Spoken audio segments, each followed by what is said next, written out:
the West African gaboon viper, having a little swim in the pond. Check out how beautiful he is. He has those horns on the top of his nose. That's how he gets the Latin name Bitis rhinoceros, with this mesmerizing pattern. Check that out. All the way up his body. Looks like he was designed in a lab with this kind of camouflage. But this is pure nature right here. The master of camouflage. Nice and slow, buddy. Ooh. Good job, buddy. There we go.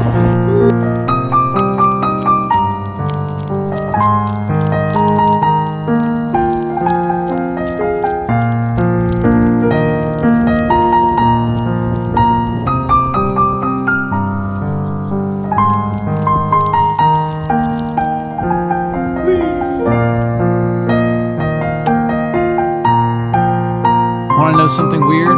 Gaboon vipers walk. They don't have legs, but they don't slither like a normal snake. They walk using their ribs. It's called rectilinear locomotion, and it looks something like this.